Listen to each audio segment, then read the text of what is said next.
حارث خان زادہ، کتنے مردوں کے بستر کی زینت بنا چکے ہو میرے جسم کو۔ میں کوئی چھوٹی بچی نہیں ہوں جو مجھے محسوس نہ ہو۔ تم اپنی بیوی کا جسم بیچتے ہو، پھر اسی سے اپنا حق وصول کرتے ہو۔ نشہ دینے کے باوجود بھی آج وہ ہوش میں تھی، چلاتے ہوئے حارث کا گریبان پکڑ چکی تھی۔ اسے یقین نہ آیا، ہر رات غیر مرد اس کے وجود سے کھیلتے ہیں۔ بہت محبت سے سمجھا لیا، اب حارث کی اصلیت بھی دیکھو کہ کتنے مردوں کے ساتھ تمہارے ساتھ کیا کرتا ہوں۔ اسے بے لباس کرتا، اس کی پورا کمرہ گلاب کے پھولوں کی خوشبو سے مہک رہا تھا، اور وانیہ دلہن کے روپ میں بیڈ کے درمیان میں اپنا لہنگا پھیلائے حارث کا انتظار کر رہی تھی۔ آنے والے لمحات کے بارے میں سوچ سوچ کر اس کے لبوں پر مسکراہٹ بکھری ہوئی تھی۔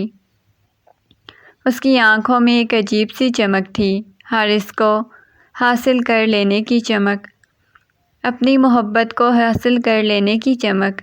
اس نے کتنا ٹوٹ کر حارث کو چاہا تھا، کتنی محبت کی تھی، اور آج وہ شخص اس کے نصیبوں میں لکھ دیا گیا تھا۔ نکاح کی صورت میں اس کی محبت حارث کے ساتھ مکمل ہو چکی تھی۔ اب وہ بہت بے تابی کے ساتھ حارث کا انتظار کر رہی تھی۔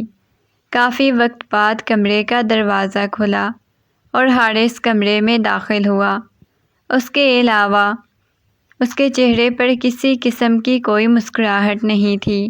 نہ جانے کیوں اس کے چہرے پر دنیا جہان کی سنجیدگی چھائی ہوئی تھی، اور اسے اس قدر سنجیدہ دیکھ کر ہانیہ کے لبوں کی مسکراہٹ بھی ایک لمحے کے لیے غائب ہوئی۔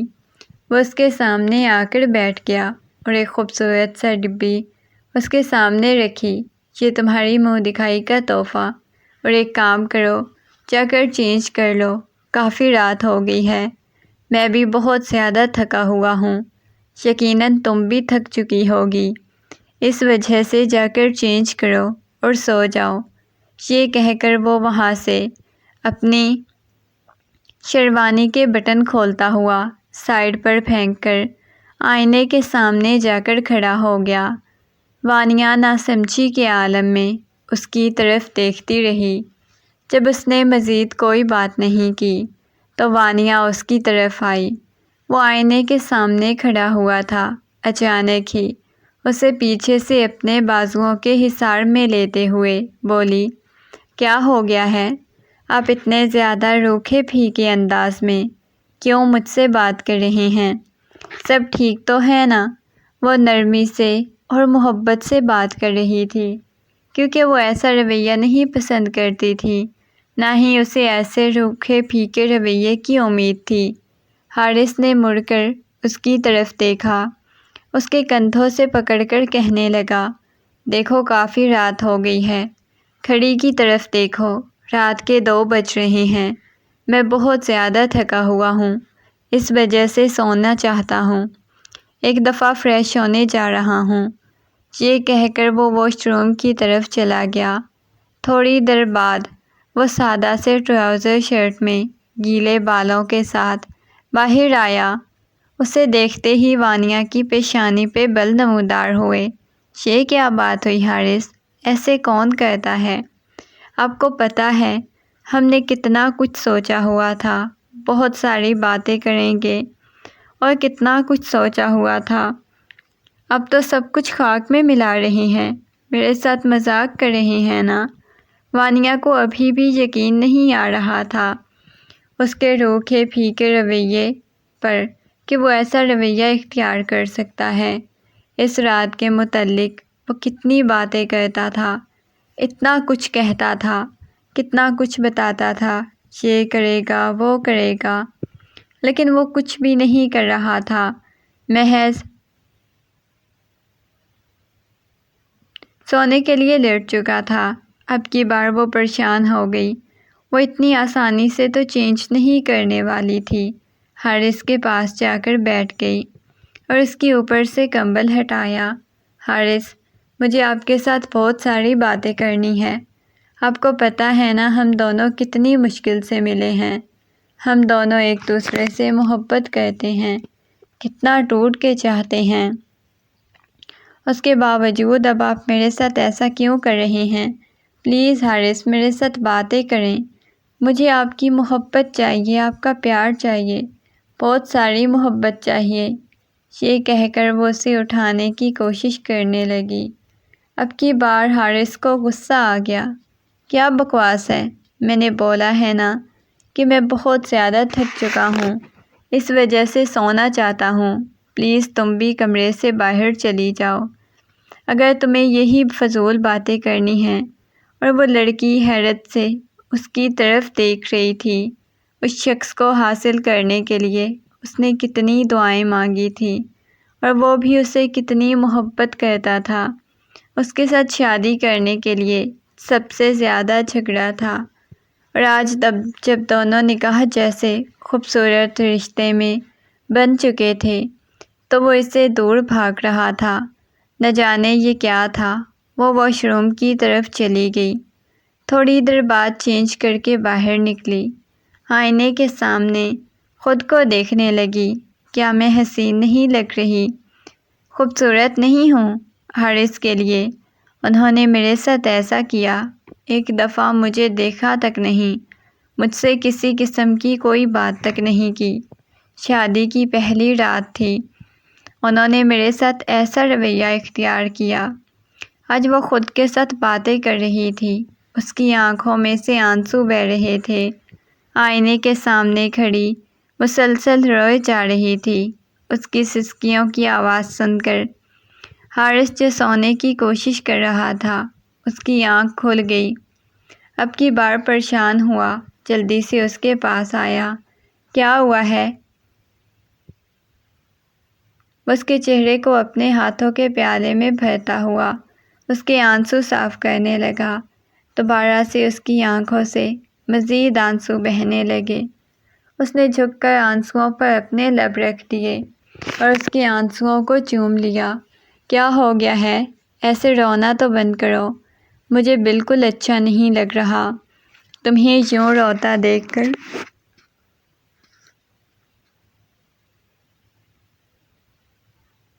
وہ محبت بھرے انداز میں بول رہا تھا، تمہیں یوں روتا ہوا دیکھ کر۔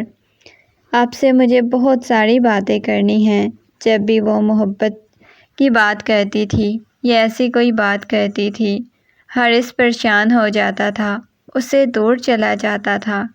اس نے کتنی ہی کوشش کی تھی حارث کو اپنے قریب کرنے کی، اس کے ساتھ گفتگو کرنے کی کوشش کرنے کی، بہت باتیں کرنے کی کوشش کی، لیکن بدلے میں حارث نے ایک دفعہ بھی اسے منہ تک نہیں لگایا تھا، بلکہ اب یہ دوبارہ اچانک ہی وانیہ کو اپنا دماغ گھومتا ہوا محسوس ہونے لگا۔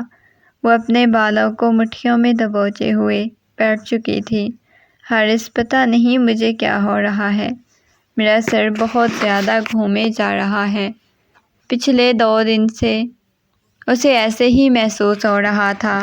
اب اسے ہر چیز اپنی آنکھوں کے سامنے بالکل دھندلائی ہوئی نظر آ رہی تھی، اور اس کی آنکھوں کی یہ حالت دیکھ کر ایک دم سے اٹھ گیا، لیکن اس کے چہرے پر کسی قسم کی کوئی پریشانی نہیں تھی، جبکہ وہ پہلے پانی تکلیف پر تڑپ اٹھا تھا، لیکن آج نارمل انداز میں کہہ رہا تھا، سونے کی کوشش کرو، چاہے تمہاری کافی دنوں سے نیند پوری نہیں ہوئی۔ شادی کی خوشی میں لگتا ہے تم کچھ زیادہ ہی جاگتی رہی ہو، اس وجہ سے تمہارے سر میں درد ہے۔ کچھ دیر تک سو جاؤ تو ٹھیک ہو جائے گا۔ میں بھی اسی وجہ سے کہہ رہا ہوں کہ آرام کرو، آرام کی بہت زیادہ ضرورت ہے۔ ہر کسی کی باتوں کی سمجھ آ رہی تھی، لیکن وہ جیسے ہی سونے کے لیے لیٹی تو اسے بالکل بھی معلوم نہیں تھا کہ آنکھ کھل چکی ہے۔ اس نے سائڈ ٹیبل پر دیکھا تو حارث دوسری طرف موجود نہیں تھا، لیکن اس کے پورے وجود میں درد کی ٹیسیں اٹھ رہی تھی۔ ایسے لگ رہا تھا جیسے کوئی رات بھر اس کے وجود پر ظلم کرتا رہا ہو، کوئی بہت زیادہ ظلم کرتا رہا ہو۔ اسے اپنے وجود پر عجیب طرح کی پین کا احساس ہو رہا تھا۔ اس نے کپڑے ہٹائے تو وہاں پر ہلکا ہلکا خون لگا ہوا تھا۔ اس نے وہ خون صاف کیا اور حیرت سے اپنے بازو کی طرف دیکھنے لگی، پھر کمرے کی طرف چاروں اطراف دیکھنے لگی۔ حارث کہاں چلا گیا ہے؟ عجیب سا خوف دل کے بیٹھ گیا تھا۔ اس طرح تو اس کے پاس بھی نہیں آنا تھا، نہ ہی اس نے ایسا کوئی کسی قسم کا کام کیا تھا۔ وہ تو پچھلے کتنے دنوں سے آرام کیے جا رہی تھی، لیکن جو اچانک اس کی آنکھ کھلنے پر اسے پورے وجود میں درد کی ٹیسیں اٹھتی ہوئی محسوس ہونا، یہ بات اسے پریشان کر رہی تھی۔ وہ پریشانی کے عالم میں اپنے گھٹنوں کے گرد بازو لپیٹے بیٹھی ہوئی تھی جب کمرے کا دروازہ کھلا اور حارث کمرے میں داخل ہوا۔ کیا ہوا ہے؟ تم جاگ کیوں گئی ہو؟ تم ٹھیک تو ہو نا؟ وہ بے چینی کے عالم میں اس کے پاس آ کر بیٹھ گیا اور اسے سوال کرنے لگا۔ وہ حیرت سے اس کی طرف دیکھنے لگی۔ ہاں میں ٹھیک ہوں، بس باڈی میں بہت زیادہ پین ہو رہا ہے۔ یہ بات سن کر حارث کے چہرے پر ہوائیاں اڑنے لگیں۔ کیا مطلب ہے باڈی میں پین ہو رہا ہے؟ کیوں؟ تم بھاگتی دوڑتی رہی ہو کیا جو تمہاری باڈی میں پین ہو رہا ہے؟ وہ نرمی سے دوستانہ انداز میں بول رہا تھا، جبکہ اسے سمجھ نہیں آ رہی تھی کہ آخر رات کو اس کے ساتھ ایسا بھی کیا ہوا ہے۔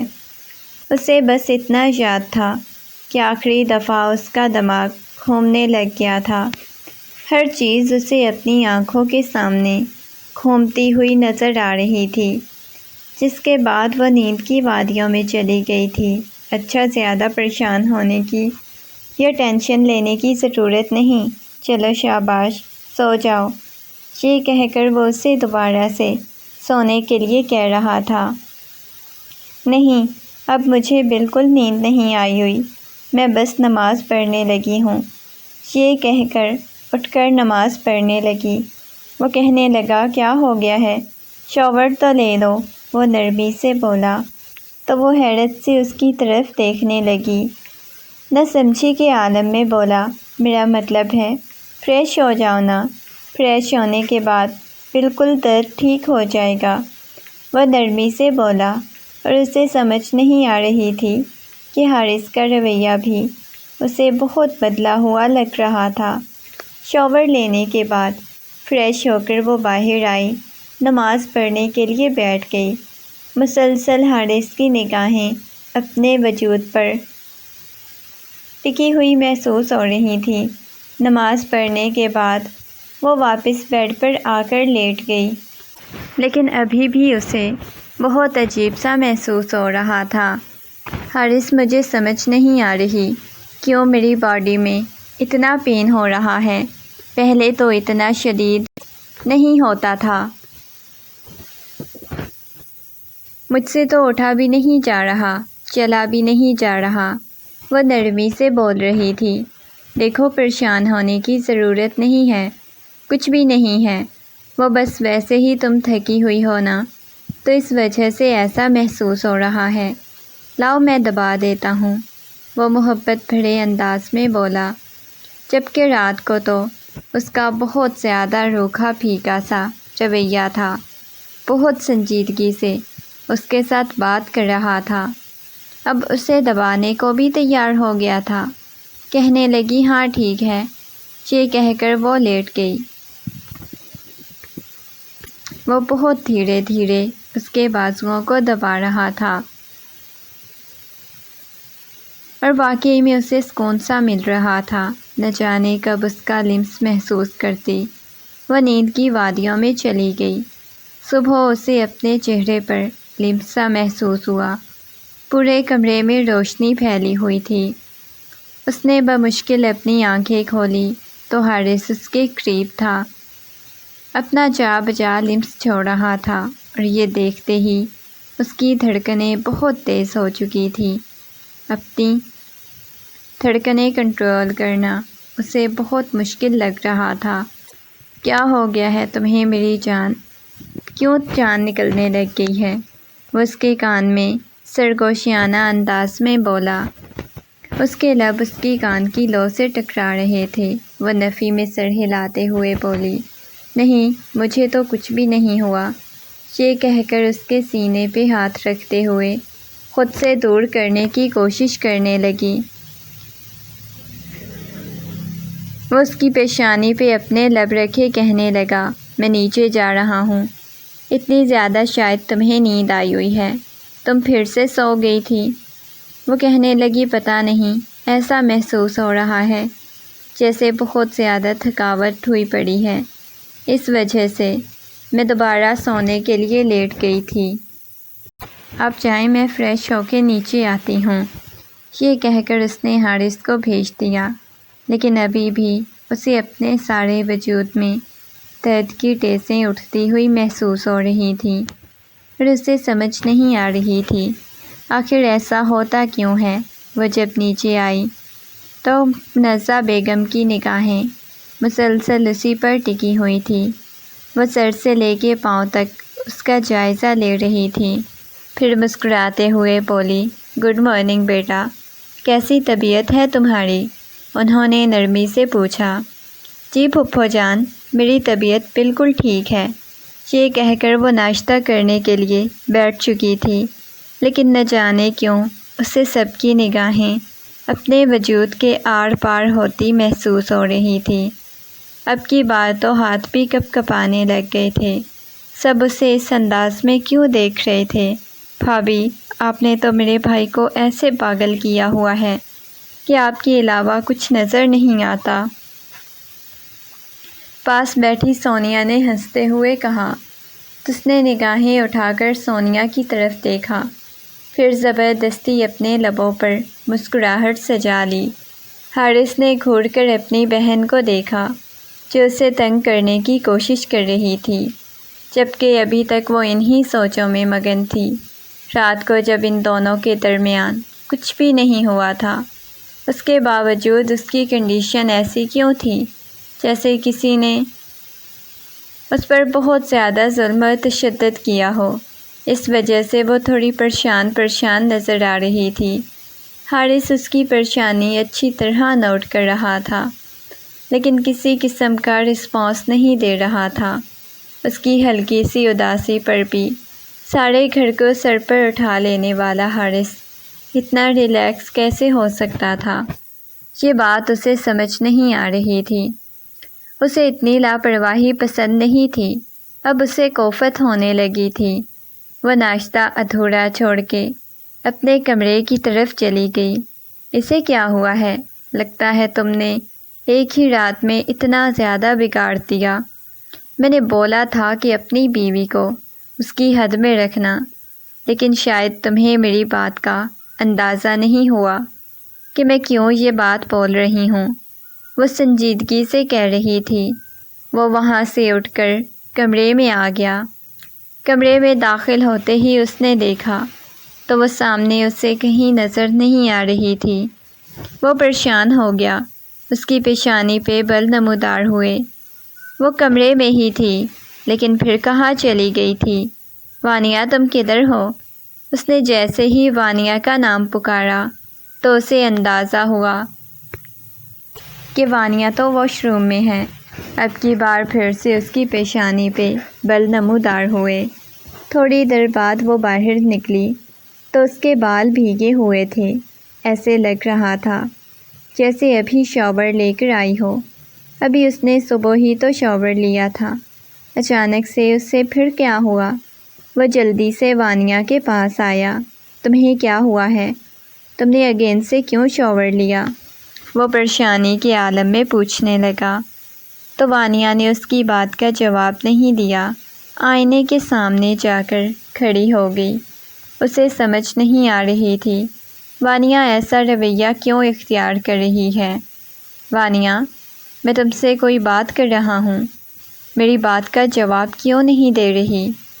وہ وانیہ کا بازو پکڑ کر اسے اپنی طرف رخ موڑتے ہوئے، حارث، آپ کو پتہ ہے آپ نے مجھ سے کتنی زیادہ باتیں کی تھی، مجھ سے کتنے زیادہ وعدے کیے تھے، لیکن ہم یہ کریں گے وہ کریں گے، لیکن کل رات آپ نے بالکل سب کچھ ضائع کر دیا، آپ نے سب برباد کر دیا۔ مجھے آپ سے بالکل ایسے رویے کی امید نہیں تھی، وانیہ غصے میں بولی۔ اب کی بار حارث کو احساس ہوا تھا کہ واقعی اسے کل رات اس کے ساتھ ایسا نہیں کرنا چاہیے تھا۔ وہ اس کے گرد اپنے بازو لپیٹتا ہوا اسے اپنے ساتھ لگا چکا تھا۔ دیکھو میری جان، میں تمہیں بتاتا ہوں، سمجھاتا ہوں کہ میں نے ایسا کیوں کیا ہے۔ تمہیں پتہ ہے میں تم سے بہت زیادہ محبت کرتا ہوں، لیکن سچ میں کل رات بہت زیادہ تھکا ہوا تھا، جس کی وجہ سے میں تمہیں ٹائم دینا چاہتا تھا، بہت محبت سے تمہارے ساتھ پیش آنا چاہتا تھا، تمہیں اپنی محبت کا احساس کروانا چاہتا تھا، لیکن میں ایسا نہیں کر سکا۔ وہ دھیرے دھیرے اس کی کبھی گال پر تو کبھی اس کی پیشانی پہ بوسہ دیتا، اس کے چہرے کی طرف دیکھنے لگی تھی۔ اب رات والا حارث بالکل نہیں لگ رہا تھا، بالکل بدلا ہوا سا لگ رہا تھا۔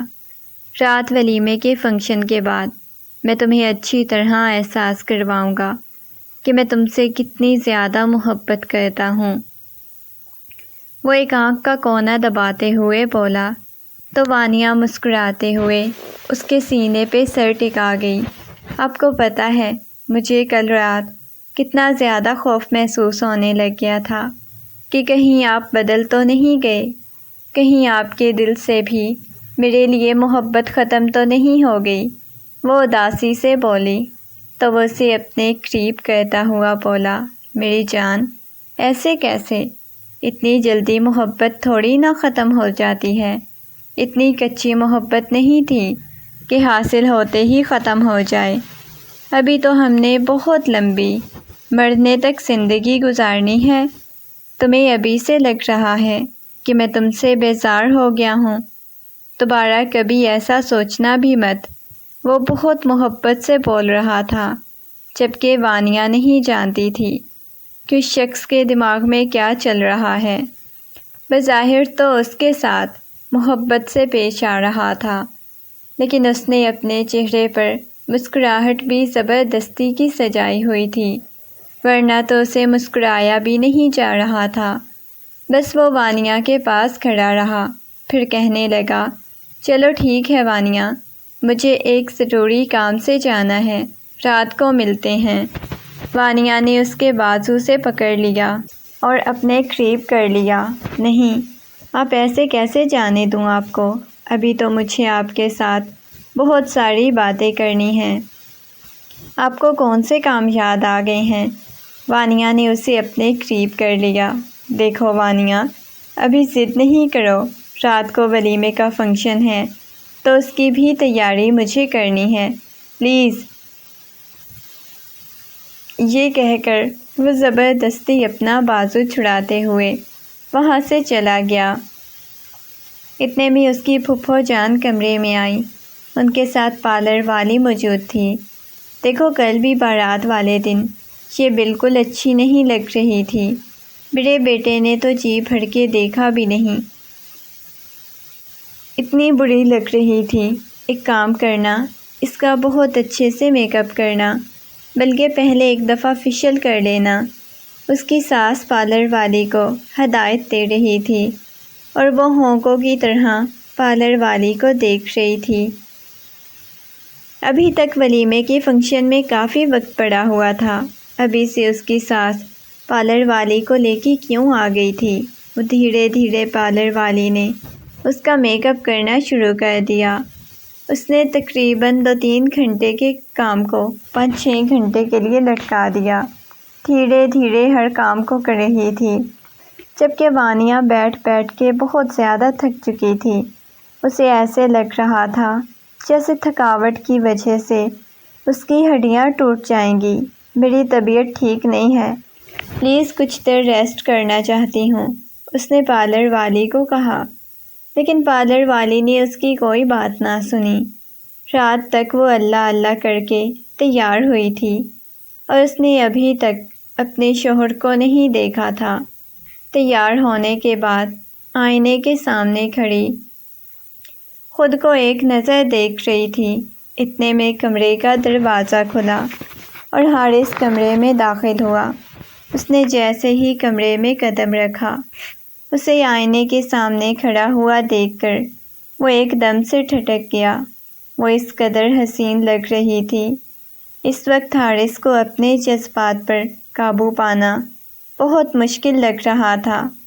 وہ چاہ رہا تھا کہ اسے اپنے حصار میں لے کر اپنے تمام تر حق وصول کر لے، لیکن اس وقت وہ ایسا نہیں کر سکتا تھا۔ وہ بے بس تھا، اس کا دل شدت سے دھڑک رہا تھا۔ ایک ایک قدم چلتا ہوا اس کے پاس آیا۔ وانیہ نے مسکراتے ہوئے کہا، میں کیسی لگ رہی ہوں حارث؟ آج تو بہت اچھی لگ رہی ہوں نا، کل میں پیاری نہیں لگ رہی تھی؟ وہ مسکراتے ہوئے بولی، ہاں بہت اچھی لگ رہی ہو، چلو باہر۔ یہ کہہ کر اس کا ہاتھ پکڑے اسے باہر کی طرف لے کر جانے لگا۔ ابھی تھوڑی دیر پہلے ہی اس نے کھانا کھایا تھا، لیکن اب اس کا سر مسلسل گھومنے لگا۔ حارث، مجھے پتہ نہیں کیا ہو رہا ہے۔ وہ اپنی کن پٹی پہ ہاتھ رکھتے ہوئے بولی، کیوں وانیہ، کیا ہوا ہے؟ تم ٹھیک تو ہو نا؟ اس نے وانیہ کو اپنے قریب کر لیا، اس کے چہرے کو اپنے سینے سے لگائے محبت سے پوچھنے لگا۔ جبکہ وانیہ بے ہوشی کی حالت میں جا رہی تھی، اس کی گال کو تھپ تھپاتے ہوئے اسے ہوش میں لانے کی کوشش کرنے لگا۔ وانیہ، تم ٹھیک تو ہو نا؟ وانیہ، آنکھیں تو کھولو۔ وہ بار بار وانیہ کی گال کو تھپ تھپاتے ہوئے اسے ہوش میں لا رہا تھا۔ اگلے ہی لمحے اسے اپنی باہوں کے میں اٹھاتا ہوا بیڈ پر لٹا چکا تھا۔ رات بھر تو وانیہ کو ہوش نہیں آئی تھی۔ ولیمے کا فنکشن بھی خراب ہو گیا تھا۔ رات کا نہ جانے کون سا پہر تھا جب وانیہ کو ہوش آئی تو اس وقت حارث کمرے میں موجود نہیں تھا۔ وہ کمرے میں اکیلی بیٹھی ہوئی تھی، لیکن اس وقت بھی اس کے پورے وجود میں درد کی ٹیسیں اٹھ رہی تھیں۔ ایسے لگ رہا تھا جیسے درد سے اس کا پورا وجود ٹوٹ جائے گا۔ وہ کمرے میں چاروں اطراف دیکھنے لگی، لیکن حارث کو کہیں بھی نہیں تھا۔ وہ بمشکل اپنے وجود کو سنبھالتے ہوئے اٹھی۔ اس کا دل بہت گھبرا رہا تھا۔ سائڈ ٹیبل پر دیکھا تو پانی والا جگ پڑا ہوا تھا۔ جلدی سے پانی ڈال کر پیا، لیکن اب کی بار اسے یہی لگ رہا تھا کہ اس کا حلق خشک ہو چکا ہے۔ حارث کدھر ہیں؟ نہ جانے کیوں اسے عجیب سا محسوس ہو رہا تھا۔ اگلے ہی لمحے اسے آج پھر اپنے بازو پر ہلکا سا خون لگا ہوا نظر آیا۔ ابھی بھی اسے اپنے وجود میں درد کی ٹیسیں اٹھتی ہوئی محسوس ہو رہی تھی۔ وہ چلنے کے لیے اٹھی، لیکن اسے چلا نہ گیا۔ واپس بیڈ پہ بیٹھ گئی۔ ہلکی ہلکی اس نے آنکھیں بند کر لیں۔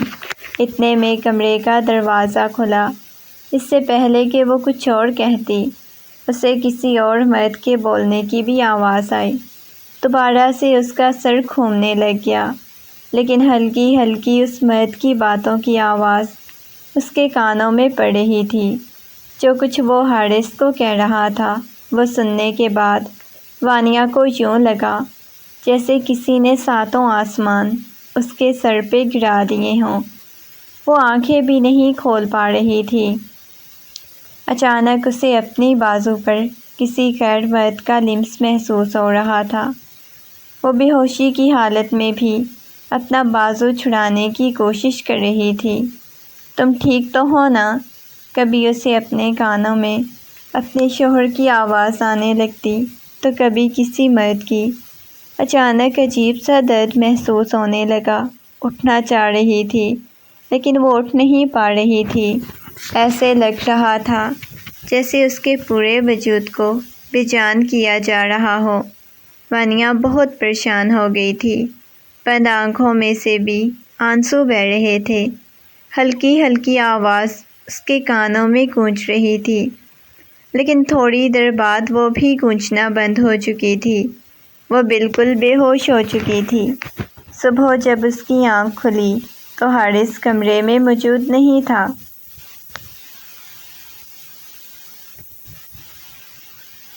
اس نے یہ بات نوٹ کی تھی کہ حارث اس کے پاس نہیں آتا، بالکل قریب نہیں آتا، اس سے دور دور رہتا ہے، اور یہ بات اسے پریشان کر دیتی تھی، الجھا دیتی تھی۔ ان دونوں کی محبت کی شادی تھی، اور یہ شادی کرنے کے لیے ان دونوں نے اپنے گھر والوں کے ساتھ کتنی جنگیں لگائی تھیں، کتنا دونوں لڑے جھگڑے تھے، لیکن اس کے باوجود ایسا لگ رہا تھا جیسے سب کچھ ختم ہو گیا ہے۔ وہ نہ اسے محبت کرتا تھا، نہ اسے وقت دیتا تھا۔ اس کے پاس آتا تھا جبکہ بے ہوشی کی حالت میں اسے یوں محسوس ہوتا تھا جیسے کوئی اس کے بہت قریب ہوتا ہو۔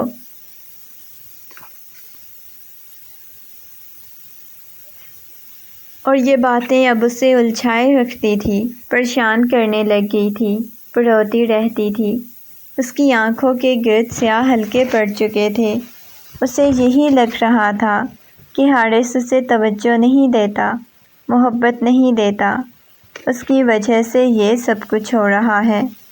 وہ اپنی الماری کی چیزیں سیٹ کر رہی تھی، اچانک اسے ایک ڈبی ملی اور اس کے اندر دوائی دیکھ کر اس کی پیشانی پہ بل نمودار ہوئے۔ اس طرح کی کچھ میڈیسن حارث اسے پچھلے کچھ دنوں سے دے رہا تھا، لیکن وہ نہیں جانتی تھی کہ یہ کس چیز کی میڈیسن ہے، حارث اسے کیوں دیتا ہے۔ وہ جب بھی پوچھتی تھی، حارث اسے بول دیتا تھا کہ تم بہت زیادہ کمزور ہوتی جا رہی ہو، اس وجہ سے تمہیں یہ میڈیسن دیتا ہوں، لیکن اسے بالکل اندازہ نہیں تھا کہ یہ کس چیز کی میڈیسن ہے۔ وہ میڈیسن کی اوپر سے پڑتی جا رہی تھی اور ایک فائل پڑی ہوئی تھی۔ اس نے وہ فائل اٹھا کر دیکھی تو اس کی آنکھوں میں نمی اترنے لگی۔ اس نے غصے میں وہ سب کچھ واپس پھینک دیا اور بہت زور سے الماری کا دروازہ بند کر دیا۔ اپنے بالوں کو مٹھیوں میں دبوچے، الماری کے ساتھ ٹیک لگائے، وہیں پر بیٹھ گئی تھی۔ اس کا جی چاہ رہا تھا وہ چیخنے لگ جائے، چلانے لگ جائے۔ حارث اسے اتنا بڑا دھوکہ دے سکتا ہے، اتنا بڑا جھوٹ بول سکتا ہے، اس نے کبھی نہیں سوچا تھا۔ کیا سچ میں کوئی اور کمرے میں آتا ہے جب وہ بے ہوش ہو جاتی تھی؟ کیا سچ میں اسے بے ہوش کیا جاتا تھا؟ یہ ساری باتیں وانیہ کو پریشان کر رہی تھی۔ وانیہ نے دروازے کی طرف دیکھا، اسے قدموں کی آہٹ سنائی دے رہی تھی۔ اس کے آنے کا وقت ہو گیا تھا۔ جلدی سے وانیہ نے اپنے آنسو صاف کیے، اپنے بالوں میں جا کر برش کرنے لگی۔ وہ دھیرے دھیرے برش کر رہی تھی۔ حارث روم میں داخل ہوا۔ بے ساختہ ہی اس کے لبوں پر مسکراہٹ بکھر گئی۔ اسے ہمیشہ سے وانیہ کے بال بہت پسند تھے۔ اسے پیچھے جا کر کھڑا ہو گیا، اپنے حصار میں لیتا ہوا۔ بولا، کیسی ہو میری جان؟ آج کتنے دنوں بعد محبت سے پیش آ رہا تھا۔ وہ ہونکوں کی طرح اس کی طرف دیکھے جا رہی تھی۔ تمہیں پتہ ہے میں تم سے کتنی زیادہ محبت کرتا ہوں، بس کچھ مصروفیات کی وجہ سے میں تم سے دور رہتا ہوں، اس وجہ سے تمہیں پریشان ہونے کی ضرورت نہیں کہ میں تمہیں وقت نہیں دیتا، تم سے دور رہتا ہوں میری جان، سارا وقت میرا تمہارے لیے ہی تو ہے۔ یہ کہہ کر وہ اس کے قریب ہوا۔ وہ ہمیشہ بہت شدت سے اس کا دل دھڑکنے لگ جاتا تھا، لیکن آج ایسا کچھ نہیں ہوا۔ نہ اس کا دل دھڑکا، نہ اس کی قربت میں وہ پگھلی، بس ہونکوں کی طرح اس کی طرف دیکھتی رہی۔ وہ آگے مزید اس کے ساتھ کیا کرتا، لیکن اس نے کچھ بھی نہیں کیا۔ اسے اپنے باہوں میں اٹھا چکا تھا، اسے دیکھے جا رہی تھی۔ اب کی بار حارث پریشان ہوا۔ اس نے کسی قسم کا آگے سے کوئی رسپانس نہیں دیا۔ پہلے تو حارث کی غربت پر شرمانے لگ جاتی تھی، پاگل ہونے لگ جاتی تھی، لیکن آج ایسا کچھ بھی نہیں ہوا۔ حارث نے اسے لٹایا، فوراً ہی حارث کو خود سے دور دھکا دیا۔ پلیز حارث، مجھ سے دور رہیں۔ پہلے ہمیشہ حارث اس سے دور جاتا تھا، لیکن آج اس نے حارث کو خود سے دور کر دیا، کیونکہ وہ جان چکی تھی حارث کی اصلیت کیا ہے اور کتنی بڑی بات حارث نے اس سے چھپائی ہوئی تھی۔ اسے اپنے آپ سے نفرت محسوس ہو رہی تھی اور اس نے اتنی بڑی بات نہیں بتائی۔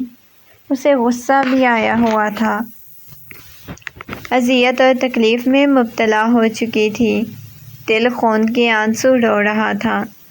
جیسے جیسے حارث اس کے قریب آ رہا تھا، ایک عجیب سی خوشبو اس کے نتنوں سے ٹکرا رہی تھی۔ ہر چیز اسے اپنی آنکھوں کے سامنے دھندلائی ہوئی محسوس ہو رہی تھی۔ ایسے لگ رہا تھا جیسے حارث جان بوجھ کر بے ہوش کرنا چاہتا ہو، جس کی وجہ سے اسے ایسی خوشبو سنگھا رہا ہو، حالانکہ وہ پہلے تو اس کے پاس نہیں آتا تھا۔ شادی کو 2 مہینے ہونے والے تھے اور 2 مہینوں میں اسے یہی لگ رہا تھا۔ حارث نے نہیں بلکہ کسی اور نے اسے تمام تر حق وصول کیے ہیں، اور وہ کون تھا یہ وہ نہیں جانتی تھی۔ آج پہلی دفعہ حارث بھی خود سے نفرت محسوس ہو رہی تھی اور ابھی ہلکی ہلکی ہوش میں ہی تھی، لیکن حارث کو محسوس ہو رہا تھا جیسے وہ مکمل طور پر ہوش کھو چکی ہے۔ جیسے ہی اس نے ہلکی ہلکی آنکھیں کھولی تو اسے کسی کا دھندلایا ہوا چہرہ نظر آیا، لیکن وہ نہیں جانتی تھی کون ہے۔ اس کے اتنا قریب اسے بالکل بھی اندازہ نہیں ہو رہا تھا کس شخص کے وہ اتنا پاس ہے۔ اچانک ہی اسے اپنے وجود پر چلتے ہوئے ہاتھ محسوس ہونے لگے، جیسے کسی نے اس کے بازو کو دبوچا ہوا تھا۔ وہ مشکل سے اپنی آنکھیں کھولنے کی کوشش کر رہی تھی، لیکن کھول نہیں پا رہی تھی۔ کافی وقت بعد مکمل طور پر آنکھیں کھل گئی، وہ ہوش کی دنیا میں واپس آ گئی۔ دوسری طرف حارث کو پریشان بیٹھا ہوا دیکھ کر اس کی پیشانی پہ بل نمودار ہوئے، پھر روتے ہوئے کہنے لگی، کیا ہوا ہے؟ اتنے زیادہ پریشان کیوں لگ رہی ہو؟ حارث نے پیشانی پہ بل ڈالتے ہوئے، کچھ بھی نہیں ہوا، بس سو جاؤ، یہ کہہ کر سونے کے لیے لیٹنے لگا۔ جب اس نے حارث کا بازو پکڑ کر اپنی طرف کھینچا، حارث کتنے مردوں کے بستر کی زینت بنا چکے ہو میرے جسم کو، میں کوئی چھوٹی بچی نہیں ہوں جو مجھے محسوس نہ ہو کہ تم اپنی بیوی کا جسم بیچتے ہو اور خود بھی اسی سے اپنا حق وصول کرتے ہو۔ میں کوئی چھوٹی بچی نہیں ہوں جو مجھے محسوس نہ ہو کہ تم کیا کرتے ہو۔ نشہ دینے کے باوجود بھی وہ ہوش میں تھی، چلاتے ہوئے بولی۔ حارث کا گریبان پکڑ لیا، اسے یقین نہ آیا تھا کہ وہ کیا کر رہا ہے۔ وہ غصے میں کہنے لگا، یہ کیا بکواس کر رہی ہو تم؟ وہ غصے میں چلاتا ہوا بولا، ٹھیک بکواس کر رہی ہوں۔ آپ کیا کرتے ہیں میرے ساتھ؟ وہ کون تھا جو تھوڑی دیر پہلے اس کمرے میں آیا تھا؟ وہ روتے سسکتے ہوئے اسے پوچھنے کی کوشش کر رہی تھی، تمہارا دماغ خراب ہو چکا ہے، فضول سوچنا بند کرو اور سو جاؤ۔ اب یہ باہر اس کا مزید دماغ خراب ہو چکا تھا، مجھے اچھی طرح معلوم ہے۔ اس کمرے میں کس کو بلاتے ہو؟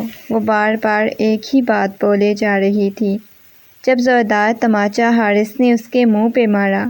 کیا تمہیں ایک بات کی سمجھ نہیں آتی؟ میں نے بولا ہے نا کہ سو جاؤ، وہ غصے میں چلاتا ہوا بولا۔ تو وہ فوراً سے بے دردی سے اپنے آنسو صاف کرتے ہوئے کہنے لگی، تم ہو ہی بہت برے، تمہیں کبھی معاف نہیں کروں گی، روتے ہوئے بولی۔ حارث نے اپنی پیشانی پہ بل ڈالتے ہوئے کہا، دیکھو آرام سے سو جاؤ، لیکن اب کی بار رونے لگی۔ بتاؤ نا مجھے، کون ہے وہ؟ کمرے میں کون تھا؟ میرے ساتھ کیا کیا ہے؟ وہ اٹھتی ہوئی بولی۔ بتاتے کیوں نہیں ہو تم مجھے کچھ؟ وہ روتے ہوئے بولی، اس کے گریبان سے پکڑتے ہوئے۔ وہ اس کے چہرے کو اپنے ہاتھوں کے پیالے میں بھر لیا، اپنے لب اس کی پیشانی پہ رکھتا ہوا کہنے لگا، وہ ڈاکٹر تھا، تمہارا چیک اپ کرنے آیا تھا۔ چلو شاباش، اب سو جاؤ۔ وہ نرمی سے بول رہا تھا، وہ اس کے منہ سے سننا چاہتی تھی۔ ابھی اس نے بتایا نہیں تھا، کتنا کچھ بول چکی تھی۔ حارث نے اسے سونے کا کہہ دیا۔ اچانک وہ اٹھی، الماری میں سے میڈیسن لے کے آئی، فائل اٹھا کر اس کے پاس رکھی۔ تمہیں معلوم تھا جب میں بیمار ہوں، ایک مریض لڑکی ہوں، نہ جانے مجھے کتنی بیماریاں ہیں، اس کے باوجود تم میرے لیے میڈیسن لیتے پھر رہے ہو، مجھے بے ہوش کر کر کے میرا علاج کرواتے ہو۔ تم میرے ساتھ شادی نہ کرتے، ویسے بھی کچھ سال بعد ان بیماریوں سمیت میں نے مر جانا ہے۔ تمہارے کس کام کی ہوں؟ بلا وجہ میں اپنا پیسہ مجھ پہ برباد کر رہے ہو۔ وہ روتے ہوئے بولی، اتنا پیسہ مجھ پہ مت برباد کرو۔ حارث نے اسے اپنے باہوں میں قید کر لیا۔ زیادہ محبت کرتا ہوں، وہ روتے ہوئے کہنے لگی، تمہیں معلوم ہے میں کتنی زیادہ بیماریوں میں مبتلا ہوں، میں تمہارے بیوی والے حق بھی نہیں ادا کر سکتی، اس کے باوجود کیوں تم نے مجھے اپنے ساتھ رکھا ہوا ہے؟ وہ روتے ہوئے بول رہی تھی۔ اس کے لبوں پہ ہاتھ رکھ دیا، پلیز دوبارہ ایسی فضول بات مت کرنا، میں تمہارے منہ سے دوبارہ کسی قسم کی کوئی بات نہیں سننا چاہتا۔ یہ کہہ کر اسے اپنے حصار میں قید کر چکا تھا۔ وہ سسکتی رہی، اسے محبت سے پیش آ رہا تھا۔ حارث میں مر جاؤں گی، حارث کہنے لگا، میں تمہیں نہیں مرنے دوں گا، میں تم سے بہت زیادہ محبت کرتا ہوں۔ یہ کہہ کر حارث نے اسے اپنے حصار میں لے لیا۔ ہمیشہ ہی اسے یہ خوف محسوس ہوتا تھا، وہ بیمار ہے، بہت ساری بیماریوں میں مبتلا ہے، شاید اسے حارث چھوڑتے، حارث اسے ہمیشہ اپنے ساتھ نہ رکھے۔ یہ باتیں اسے اداس اور پریشان کر دیتی تھیں، لیکن حارث نے اس کی ساری غلط فہمیاں دور کر دی، اسے بہت محبت دینے لگا، بہت ٹوٹ کر چاہنے لگا، اور وقت کے ساتھ ساتھ اس کی تمام بیماریوں کا علاج ہوتا گیا۔ وہ ٹھیک ہو گئی۔ اسے اب اندازہ ہوا کہ حارث سچ میں اسے کتنی محبت کرتا ہے، کتنا ٹوٹ کے چاہتا ہے، جس نے اس کی تمام تر محرومیوں، کمیوں سمیت اسے قبول کیا۔